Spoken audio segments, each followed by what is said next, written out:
Well, good morning, everybody. It's good to see you. Welcome to Lewisville. If we haven't met, my name is Matt, and maybe after the service, if you're newer or we haven't met, I'd love to meet you just at the back. Please come say hello. Love the chance to meet new folks around, but I know it's hard sometimes after the service with everyone moving around. But if we get the chance, love to say hi. Can I show you a picture? Does anyone know who this is? If you don't know, that's okay. It's okay. It's not a trick question. So this is an artist named Solomon Ray. Yeah, so watch this. So this last week he had the #1 album in Christian music on the charts. And he's not real. He doesn't even have a soul. It's an AI-generated musician and is #1 on the charts. And this is how he is described in Spotify. It says, a Mississippi-made soul singer carrying a Southern soul revival into the present. #1. Isn't that crazy? He's not the only one, though. Here's the next one. This Breaking Rust is a country. I mean, the picture there looks a little bit more fake, looks like a Louis L'Amour novel or something. But you can see how many monthly listeners. And there's this artist, Breaking Rust, had a song, Walk My Walk. Some of you may have heard it. Topped the Billboard Country digital charts, more than 3 million streams on Spotify last week. It's crazy. It's becoming increasingly difficult to know real from fake, true from false, right? Like sometimes you hear, so like I listened to a couple of those songs, and if I didn't know, I'd be like, yeah, like they sound great. But they're just totally generated and made up. The lyrics, the persona, the image, everything. And it's not just in like music. There's lots of other examples. I'm sure you've seen a bunch of these around where there's these AI-generated images, but sometimes you're not sure if they're AI, so I just have a few fun examples for you. So first, this one. So, I mean, he was a pretty cool pope, so maybe that was really his jacket when it was pretty cold around the Vatican. I'm not sure. Pretty sure that one was fake, though, but there's a few more here. So, like, this is a fake photo, but if you're trying to get people interested in visiting Paris, this is probably not the kind of image you want potential tourists to be seeing about your city, right? But it's a fake generated image. Now, here's a couple for you. So, which one do you think is real and which one do you think is fake? Maybe it's not. Maybe it's a little bit harder on our big screen. It actually is kind of hard. Which I guess is the point, right? The right is fake, the left is real. Let's go to another one of those. So here the right is real and the left is fake. Sometimes it's a little bit obvious. Sometimes you just don't know, right? Sometimes you're just kind of fooled by it. How are we to know? And then there's another one. Is Adam's here? False prophet. So if you weren't here last week, Adams and Stephen, two of our leaders, part of our elders team, were down in Guatemala representing our church and building the beginning of this relationship.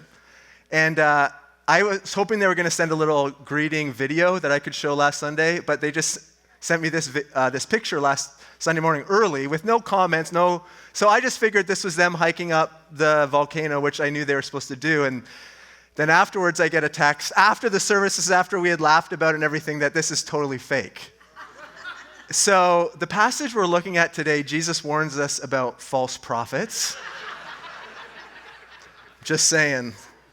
You know, they look so kind and gentle on the outside, like, oh man, they are vicious like wolves. Okay.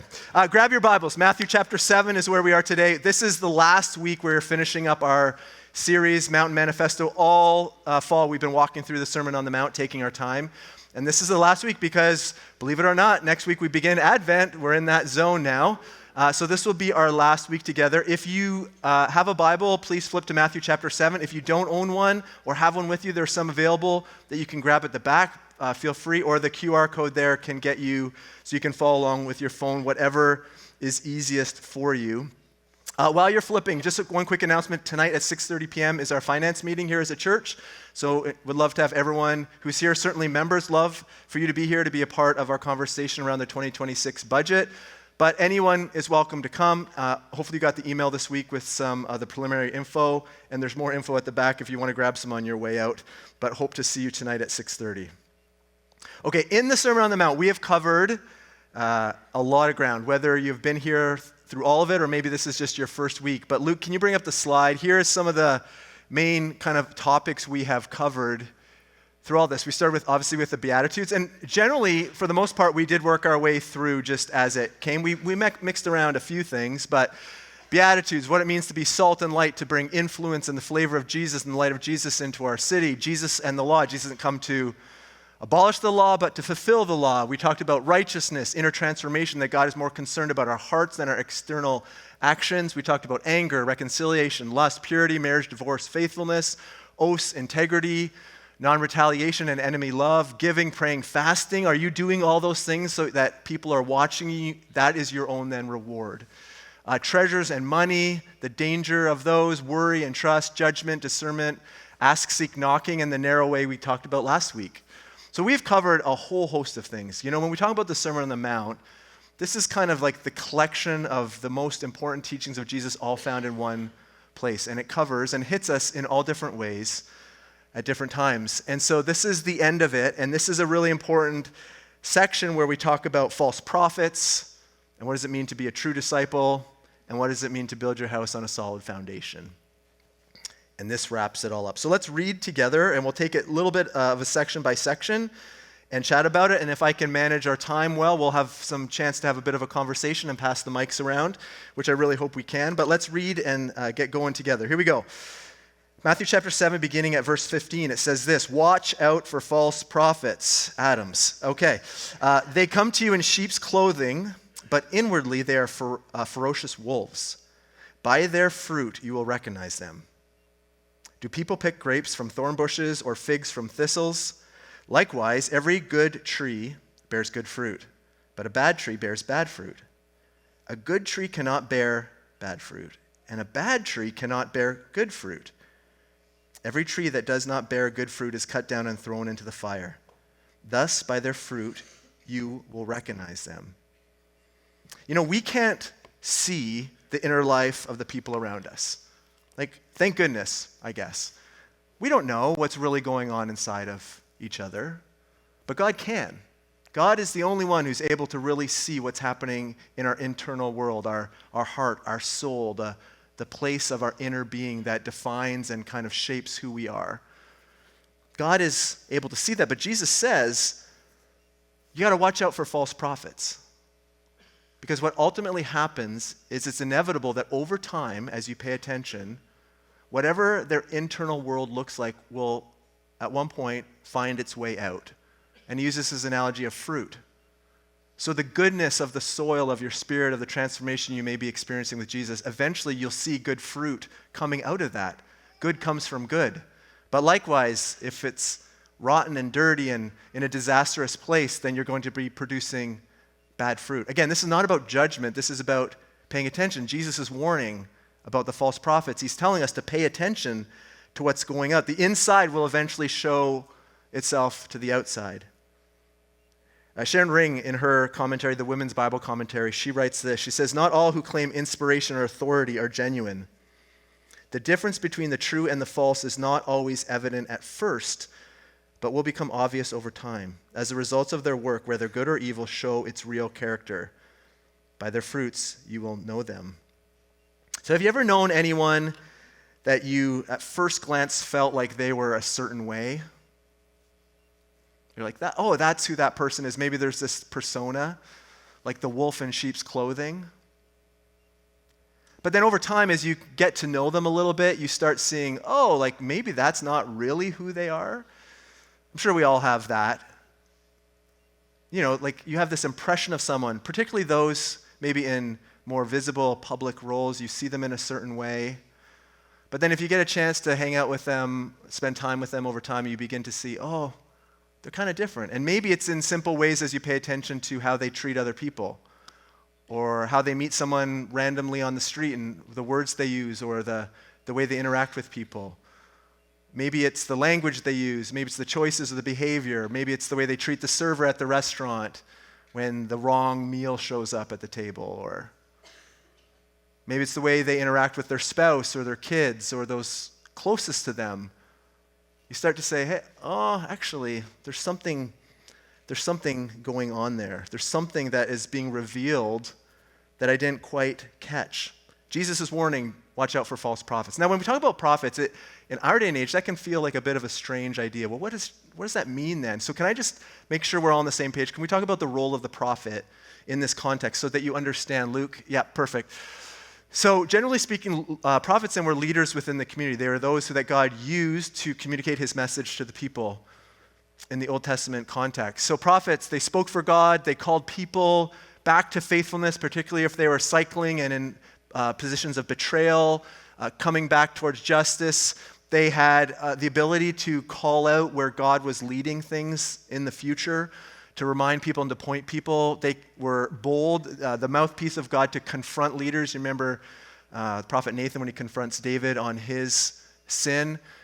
They gave hope to the people. They were calling out the goodness and the hope of God. They prepared, ultimately were pointing the way towards the coming Messiah. So this is the role they were playing. The false prophets, on the other hand, were those who would claim to speak to God, but really they're kind of delivering their own message. They have their own ulterior motive. They may outwardly appear trustworthy, but internally there's this deception that's going on. They are leading people in sneaky and sly ways away from God's truth. Again, ultimately bad fruit is coming out of their leadership and their life. Harm, confusion, immorality. Their motives are popularity and personal gain and power, those human draws. And they mix it up with truth and error, and it can be really difficult to know the real from the false. And so when Jesus is talking about warning about false prophets, the people right away knew this. This was part of their story. Not only in this time, but kind of throughout the nation's history, there are those who would come and claim to speak for God, but they were not God's prophets. And so they would know this. Like, they had lots of examples. So can I give you a couple just to whet your appetite? I like this kind of stuff, but and if you don't, just give me a couple seconds here. So Josephus, who was a historian in the first century, he writes about some of these false prophets and false leaders. Some even claimed to be the Messiah because they were trying to get power and authority and they wanted people to follow them. So let me give you a couple. So this first one, it says this: Now it came to pass, while Thaddeus was procurator of Judea, that a certain magician whose name was Theodos persuaded a great part of the people to take their effects with them and follow him to the river Jordan. For he told them he was a prophet, and he would, by his own command, divide the river and afford them an easy passage over it, and many were deluded by his words. There were those who, for their own, whatever the reason was, wanted to mislead the people, get people following them, and everything that kind of comes with that. And in the history, as Josephus is writing, he's calling out a number of these things. Another example here from a different section, he says, Moreover, there came out of Egypt about this time to Jerusalem one that said he was a prophet, and advised the multitude of the common people to go along with him to the Mount of Olives, as it was called, which lay over against the city at a distance of 5 furlongs. He said further that he would show them from hence how, at his command, the walls of Jerusalem would fall down, and he promised them that he would procure them an entrance into the city through those walls when they were fallen down. So when Jesus is saying, watch out for false prophets, I know we're just in the first phrase of this text. It means something to the people. They understood it. It was even rooted in their Old Testament context and Scripture, not just in their history of what they looked around, but God warned them through the Scriptures about this. Deuteronomy 13, if a prophet or one who foretells by dreams appears among you and announces to you a sign or wonder, and if the sign or wonder spoken of takes place, and the prophet says, let us follow other gods, gods you have not known, and let us worship them, you must not listen to the words of the prophet or dreamer. Even if they're demonstrating what seems to be this powerful act that makes you think, oh, they must speak for God, but they're moving you in a direction away from covenantal faithfulness with me, you must not listen to them. Another one in Jeremiah 23. This is what the Lord Almighty says. Do not listen to what the prophets are prophesying to you. They fill you with false hopes. They speak visions from their own minds, not from the mouth of the Lord. So over and over, as Jesus is saying this would have cued in for them. Oh, okay, this makes sense. This has been part of our history, our tradition, our connection with God, our covenant with God. And Jesus says, so how do you recognize then a true or false prophet? Well, it's by their fruit. Watch out for what their life is producing. Pay attention to what's coming out of them, oozing out of them, because it's eventually going to show through. Spend long enough, watch closely enough, discern well enough, you're eventually going to see what comes out of it.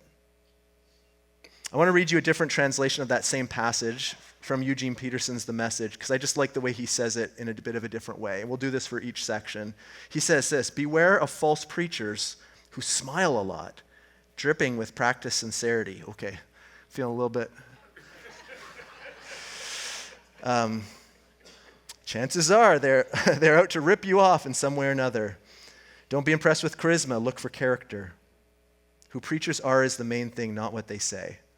A genuine leader will never exploit your emotions or your pocketbook. These diseased trees with their bad apples are going to be chopped down and burned. So the fruit test then, how do you know? Well, a real tree that's rooted and following and obedient to Jesus is producing good fruit. That's what you need to look for. That's this test we are looking for. The inauthentic, shallow, self-serving prophet, pastor, leader, whatever's going on there, it will eventually show itself.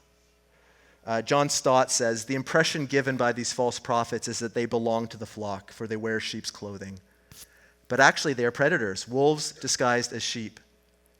Yet although their outward garb may deceive the inevitable outcome, their fruit will ultimately betray them. Fruit is not just occasional actions, but the consistent product of a life. So it is the surest test of character. Jesus says, watch for their fruit.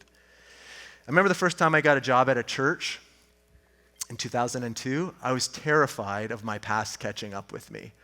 I wasn't like a terribly bad person, but all of a sudden I was like deeply convicted about the role I had, and I wanted to do my best in that new role. I even actually reached back to old girlfriends to make sure everything was okay. Most responded. But I was just very convicted, like, if God is calling me into this, I need to like order my inner life and have it match my outer life. And it has been this ongoing kind of narrative in the back of my head. I've always had this personal conviction that I want to try to be the exact same person I am here now, which is a weird place to be standing in front of a group of people, as if you bump into me at Sobeys. Now, I don't always get it right. Like, there's probably times you may have seen me around town frustrated with one of the kids or something like that. But I want to strive to be the same person. I want to strive to have my inside match my outside, to be integrated, to be whole in that, to not live a divided life. It's something I think is so important. And I admit I get out of sync sometimes with myself, but it is that pursuit of matching the inside to the outside. You can maybe tell me how I'm doing. Let's keep going. Verse 21. So he continues. He's talking about watch out for false prophets, and then Jesus continues in verse 21. He says this: not everyone who says to me, Lord, Lord, will enter the kingdom of heaven, but the one who does the will of my Father who is in heaven. Many will say to me on that day, Lord, Lord, did we not prophesy in your name, and in your name drive out demons, and in your name perform many miracles? Then I will tell them plainly, I never knew you. I never knew you. Away from me, you evildoers. This is the danger then of the empty religion that Jesus is warning them about. So in the first century, when you use the word Lord to talk to someone, at the very least, it's a sign of respect. It's like saying sir, or it's a sign of reverence, of respect for the other person in the position they hold. That's at the very least. But in this context, the way they're using it, it tips to much more. It's an indication that the use of this, the way Jesus is using this, especially in the context of talking about in the end, that they're seeing the divinity of Jesus in this story he's rolling out, that there's something more, this messianic then figure who speaks on behalf of God. So even these people who are saying, Lord, Lord, Jesus is calling out that you can use all the right titles, all the right words, but if your heart and your obedience is not in line with the will of the Father, Jesus says, I never knew you. Wow, that's like, there's no mincing words, right? That's a pretty heavy thing. Any words we use can just be words if they're void of intimacy and dependence and real relationship with God. Now again, these are familiar ideas. They're birthed in the Old Testament scriptures of the people. So in Isaiah 29, it says, these people come near me with their mouth and honor me with their lips, but their hearts are far from me. Isaiah as a prophet is calling out this action of the people. Ezekiel 33, it says, my people, listen to your words, but do not put them into practice. Their mouths speak of love, but their hearts are greedy for unjust gain. This has been a part of the cycle. This is part of human nature. But Jesus is calling out. He's not mincing any words. You can call me all the right titles. You can recognize me for who I am, my divinity. But those are just outside words unless the inside is in proper relationship. Again, can I read it from the Message? This is the way it puts it. Knowing the correct password, saying, Master, Master, for instance, isn't going to get you anywhere with me. What is required is serious obedience, doing what my Father wills. I can see it now at the final judgments, thousands strutting up to me and saying, Master, we preached the message, we bashed the demons, our super spiritual projects had everyone talking. And do you know what I'm going to say? You missed the boat. All you did was use me to make yourselves important. You don't impress me one bit. You're out of here. Kind of gives me Shania Twain's, that don't impress me much. I guess a bit more harsh. You don't impress me one bit. You're out of here. Now, it's interesting to note, when I think of those who on an outside might be like, those are the super spiritual, look at their gifting, look at what they're doing, how they're obedient, I would think you might use some of these descriptors, those who speak words of prophecy, those who are casting out demons, those who are performing miracles. Like if you're just thinking, who are those who represent like these powerful kind of wonder sign gifts? Those would be them. And I think that's why Jesus is using those examples. Because on a human level, we look at those who have these great ministries or these signs or these sense of like power, and we just assume that they are rooted properly in Jesus. It's like you can do all those things. You can use the right words. You can perform these things. But that in and of itself is not indicative of a faith built in Jesus. So a few key things that jump out to me that I want to just highlight for you. Number one, proximity is not the same thing as relationship. You can be around all the Jesus-y stuff. You can show up to all the church stuff. You can say all the right words. You can do all the right things. But that doesn't equal relationship. Being around someone saying, oh yeah, I know Jesus, being familiar with Jesus, thinking Jesus is this kind of great leader or teacher, being around all those things doesn't equal relationship. It's not the same thing at all. Second one, spiritual acts don't equal spiritual maturity. From the outside, you could see like that person is doing all these things. Look at the ways they're serving and helping and volunteering and giving and doing all these like sense of spiritual acts, leading maybe even in significant ways. But that doesn't in and of itself mean they have a maturity that's rooted in Jesus. It doesn't. Obedience is the marker then of true discipleship. Those who know the will of the Father and put it into practice. That's the marker then of discipleship. That's the challenge.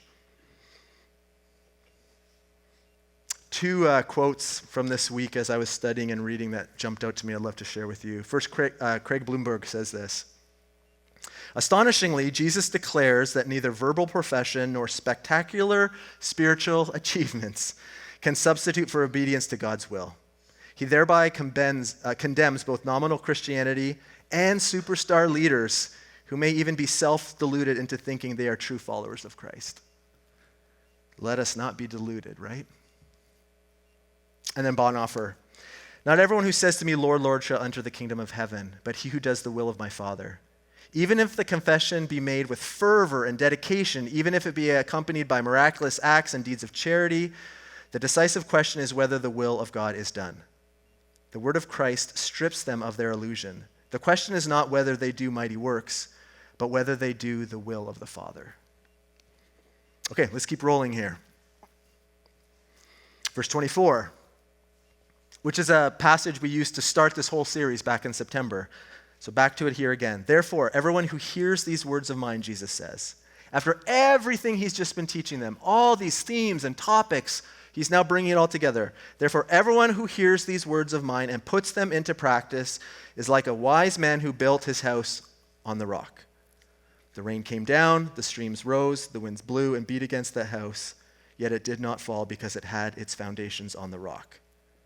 But everyone who hears these words of mine and does not put them into practice is like a foolish man who built his house on sand. The rain came down, the streams rose, and the winds blew and beat against that house, and it fell with a great crash. So as we've been talking about all these teachings of Jesus, he always roots it in something that's familiar to the people. And so here he's using this building analogy. So most of the listeners probably in this context would be very simple people, meager, living paycheck to paycheck, just trying to survive. Most of them would have had to build their own houses. It's not like they would have wealth. So when he's talking about this building analogy, it would have been very familiar for them. Simple mud brick construction, wood, flat roofs. And the shortcut in any building is, are we going to do the hard work to make sure it's solid, or are we going to kind of cut some corners? And in that area, depending, different parts of that region, there'd be these flat areas in these floodplains. But in the summer months, in the hot months, that would be like easy place to set up your home until the flash floods would arise. And they would be familiar with people who have lost homes and maybe even lost lives because of failure to pay attention to the warning signs. Because it would take much more effort and work to dig down deeper or to move your house to another place and build it in the rock, into the foundation. So a number of years ago, there's this place called Musicians Village outside of New Orleans. It's in the 9th Ward, if you've ever been down there. And through a whole bunch of things after the hurricane, we had some connections down there. And so we made a number of trips with our old church that we were involved in the beginning, from relief efforts and food and all those kind of more emergency sides. And then we started getting involved with this project with Habitat for Humanity. And Musicians Village, it was this project they had where they're building all these colorful homes raised up on these cinder block or cement pilings, should the levees ever break again, and gearing it particularly towards the artists and the musicians of the city, which New Orleans is really famous for. And so one summer in August, we took a whole group down, and you don't need any real experience. They have people on site who are doing the whole thing. And so when we got there, we got to a site where they had the foundational pilings all put in, and we were to build it above that. And we were only there for a week, so you just get as much done as you can. So you show up in the morning, and they tell you kind of what you need to do, and you just work all day, and it's pretty fun. You meet people from all over the place, and we were working hard, and so we put... I don't even know the term, so forgive me, but we started putting in all the floor joists on top of the foundations, looking at Steve, building inspector here. So putting all these things on, and then the cross pieces, and then the decking, and frame the walls, and all week we were just working, and it was so hot, but it was so rewarding, and it felt great.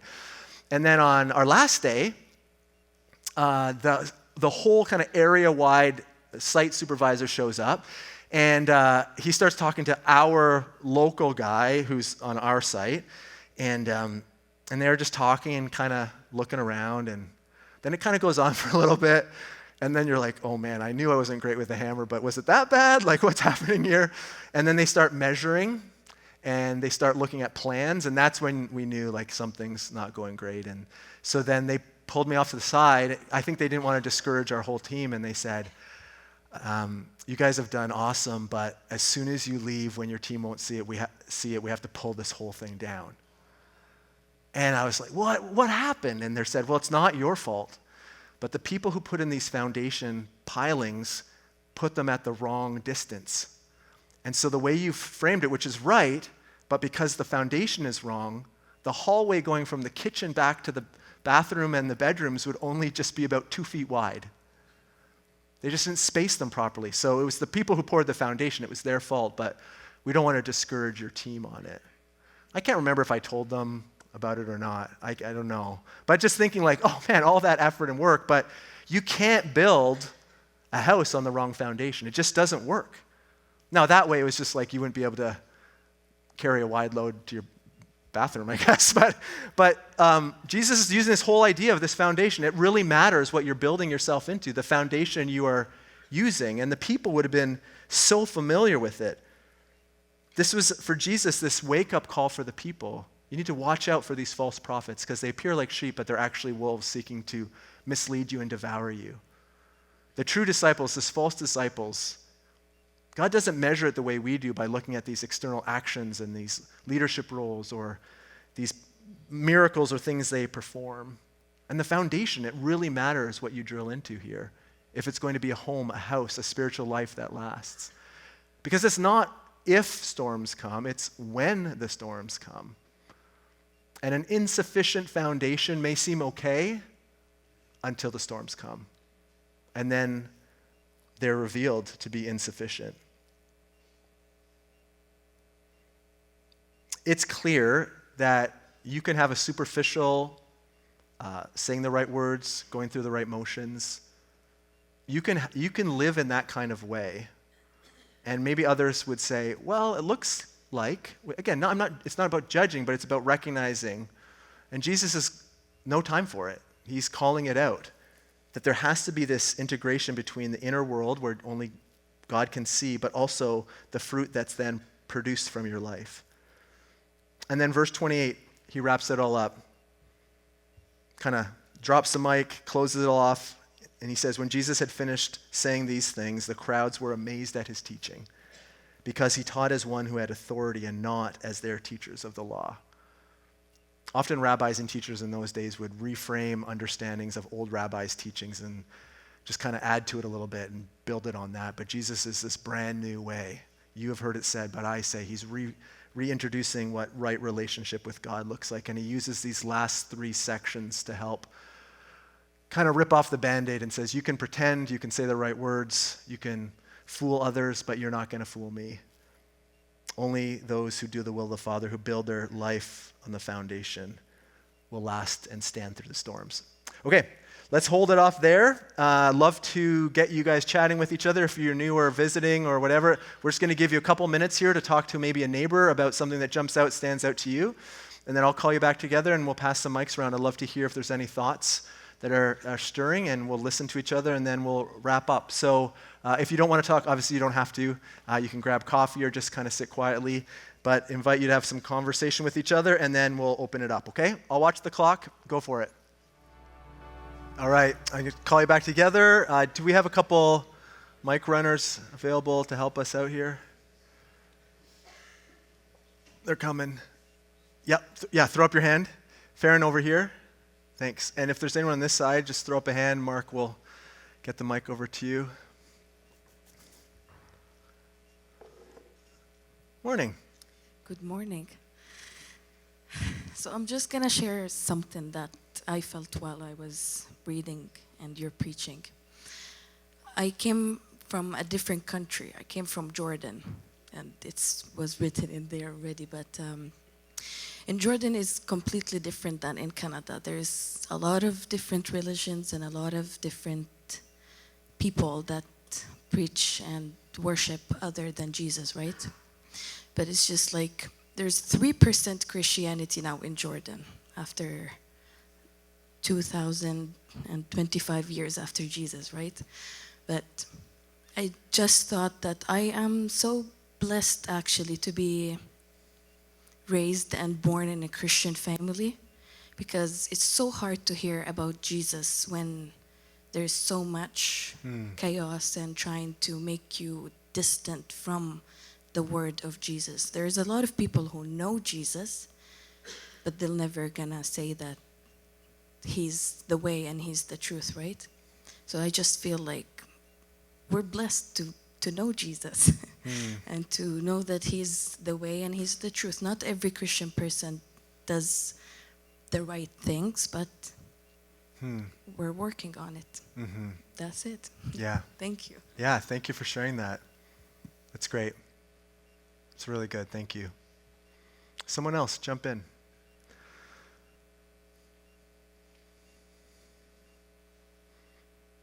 If there's anyone on this side too, I think we'll have time. Morning, Josh. Hey, brother. I find that, like that passage, like the fear, I often hear and feel, I feel like, God, like, will you know me when I get there? And to hear it lined up right next to the verses around, just do it. like listen to my teaching and follow it through. I think that helped qualms that. I also think we live in a cultural moment where like I want a clear line. Like I want to know the boundary. Like if I listen to you 70% of the time, is that good enough? Like will you know me then? With the understanding like we're not perfect in ourselves, but in Christ. Right. And just the affirmation of like, look, we're moving towards, it's a direction conversation, not like a you got all the boxes checked thing. Yeah. In Jesus, yeah. Yeah, thanks. I think that's a really good reminder as well, Josh. Like, it can be normal maybe to wonder, are we there enough, or have that fear, like, well, what if he doesn't? But again, the beauty of this whole thing, whether recognizing we can't see each other's hearts, is that God does see, and I think thank goodness he can recognize that if our desire and commitment is to move in that direction, recognizing we don't always get it right, I still believe that is the thing that honors in that trajectory. I'm not fully being there, arriving, but moving towards and demonstrating this daily pursuit of handing over more and more parts of our life for that transformation. And in different seasons, it's going to look different for different people in terms of what it means to do the will of the Father, to demonstrate an obedient life moving in the direction of Jesus. But I'm glad he sees that. There's someone, oh yeah, hi Mike. I'd be curious to know what your thoughts would be, because I feel like there's a real tension here that exists between this calling out of sort of judging trees by their fruit, and going back into earlier in chapter 7 when there was the encouragement to not judge others, but to be very aware of the log in your own eye before taking a speck out of your brother's. And I'm pretty sure I'm not the only one who's been in situations where you observe bad fruit, right? And want to come alongside somebody or challenge even somebody, but yet it's a challenge to know how to do that when you're very aware of your own shortcomings and your own need of grace, and even more difficult when they're aware of your shortcomings, and sometimes it can just sort of descend into this throwing mud back and forth. Who are you to judge me? Look at your life. There's that tension there, and yet there's a very clear call here to be judging by the fruit that we see, right? And then even the internal call to judge ourselves. Like, not everybody who says, "Lord, Lord," right, it knows me, and I know them. Anyway, so there's a lot of tension there. It feels like. So. Yeah, it's true. A few weeks ago when we talked about the judging, so in Matthew 7, verse 1, do not judge or you too will be judged. For in the same way you judge others, you will be judged. With the measure you use, it will be measured against you. We've talked about that. In that context, the judging, though, was about a position and about power. It was about using the moment in order to gain a sense of advantage over the other. It wasn't brother to brother, sister to sister, brother to sister, sister to brother. We are trying to figure this out together with humility. And that check about the log and the speck was the thing that stops us from jumping into a judging conversation, and instead challenge us to examine our own motives before we have a difficult conversation like that. I would say that to pay attention to the fruit, is not judging in sometimes the way we use the word judging, about pronouncing right or wrong. It's more about paying attention to the life of the other person, and you will begin to see what's really going on internally. Because it is important when Jesus talks about discerning what's happening around you. And it's particularly challenging when he's talking about the false prophets, if we equate that then not into prophets in an Old Testament sense, but around leaders in the church and pastors and those who are leading and shepherding and discipling others. It should be a caution for us to get ourselves, our own house in order before we try to. And certainly it's been abused and manipulated, but I would say, again, for power and position. All those things that the false prophets would do in order to elevate themselves continue to show up when we're not rooted and properly obedient. I think it's good that you mentioned it. Just with the last couple minutes we have, I've been doing some thinking again about what it means to live an integrated life. There can be a tension or a temptation to live different ways with different people in different circumstances. So when I'm with these people, I'll be that way, or those people, I'll be that way, or to always be the same way with people, but inside there's other things going on, and there's like this disconnect. You're out of sync, you're out of harmony, you're disintegrated. You're not living in this whole way. And so here's some thoughts around what does living an integrated life look like that I just want to mention to you. So the idea of wholeness, when we talk about wholeness, this is this notion of integration, of being the same person in public as you are in private, that you're willing to stare down those kind of secret sides of yourself and bring them out into the light so that they are no longer kind of two versions of yourself. That your thoughts and your words and your motivations and your actions are all in sync with the way of Jesus. That you live in a way that doesn't compartmentalize or divide up your life, but brings everything back into a sense of fullness and wholeness. Integrity. This would be around where your actions match your beliefs and convictions. That if you say you follow Jesus, then your actions then line up. You're then faithful to follow through on what it looks like to be a Jesus follower, even when it's costly or unpopular. You're not cutting the corners. You're not compromising when you're pressured. You are living with integrity. You're staying true to Jesus' teaching and his way in all parts of your life. Authenticity is about honesty and about openness, that you are able to be transparent with others. Doesn't have to be a huge crowd, but you're able to be honest about your own life and your own world. You're not pretending to boost yourself up. You're not putting on a mask for others. You're willing to admit that you sometimes make mistakes and you have need for grace and forgiveness as well, that what people experience and see you from the outside is in line then with what's happening. You're living in an authentic way. Alignment is this idea that your values and choices are in alignment with Jesus' way and teachings. And maybe a regular question you would ask yourself is, does this choice or this behavior or does this thinking line itself up and give honor to the one I say I follow?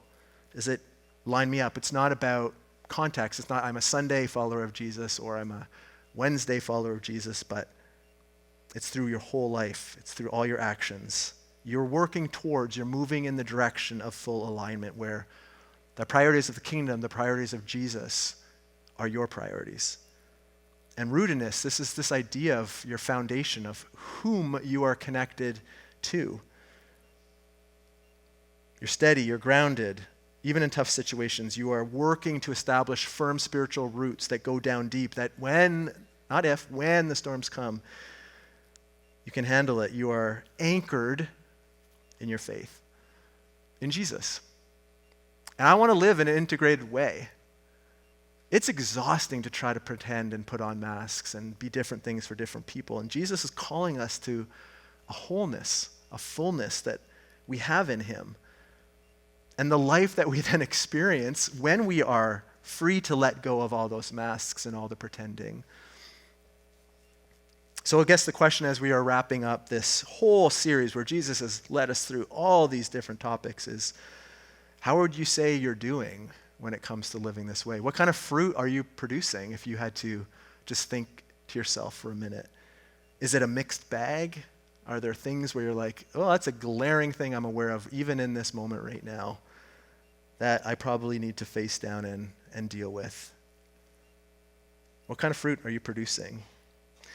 So what I'd love to do is I'd love to just give us a minute just to think about that. The band's going to come. We're going to sing another song to finish off, but I want to give you a little moment to think about it.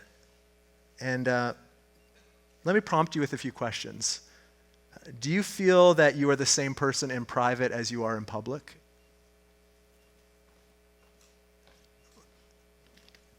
Maybe to go along with that, to what extent are you free from hidden areas or double standards? Again, it's not about perfection, it's about trajectory and movement towards Jesus.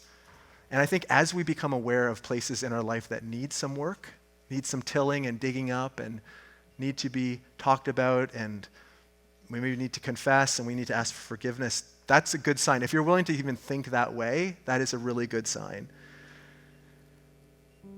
Do your daily choices and values and habits then line up with the things that Jesus teaches us and how he tells us to be obedient to him? Is your behavior flowing from a place of rootedness in Jesus? And if not, or is there a certain part of your life that's segmented that I need integration because I'm living kind of in a double way here? I'd just like you to think about it. And I'm going to put the prayer team on the spot. Who's here to pray this morning? Yeah, can you guys come on up? And so here's what we're going to do. We're just going to give ourselves a few minutes. I'm just going to stand here and we're going to be quiet together. But if you feel like it would be helpful to speak with someone or to pray with someone, can I just invite you to come up? I want to normalize that coming up doesn't mean you're on display for everyone to think you're the worst person in the world. Don't think about it that way.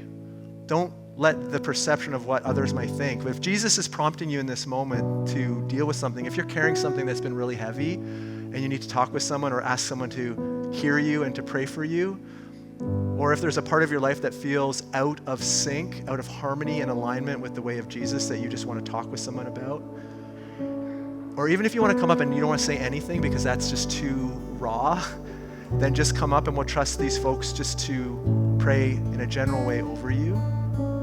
So let's give each other permission just to think through and deal with the things that may be stirring in your own heart and life right now. And so, Carly, I'll just get you to play for a little bit and we'll just sit in this moment and then I'll pray and you can still keep coming even as we sing and certainly afterwards, but let's just give ourselves a little permission here, okay? Let me start it this way. Holy Spirit, we recognize that you are present here and you are the one who leads and corrects and guides. And so we invite you that the things that you are reminding us of, the things you are stirring in us, the things that you are bringing to our attention are things that we need to pay attention to. And so give us freedom and safety and openness to invite others into our journey, to experience wholeness and forgiveness and restoration. And this is not about show. This is not about performing.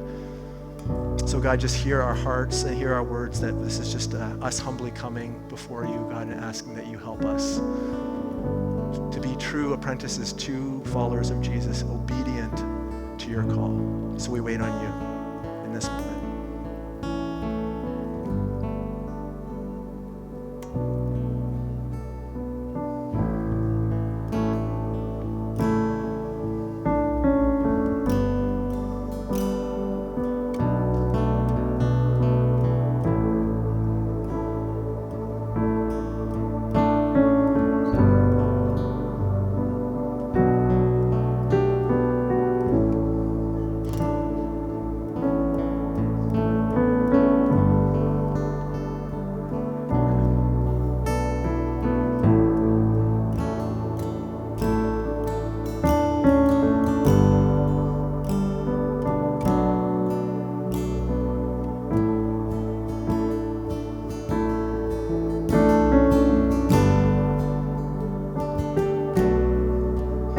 God, there could be someone here who has yet to decide to follow Jesus, and so I pray for that sister or brother in this moment that perhaps this is the moment where they say yes to following you, to bringing their life into alignment, to recognize what you have done for them through your death and resurrection, and to give their life to the way of Jesus.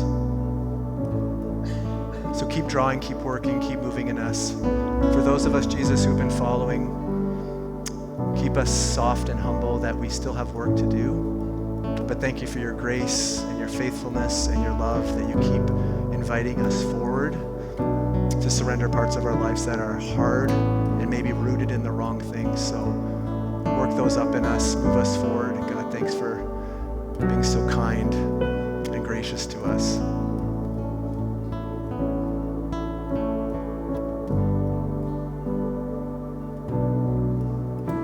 Why don't we stand together and sing? And if you want to have a conversation afterwards, please, let's do that. We're here for you, okay?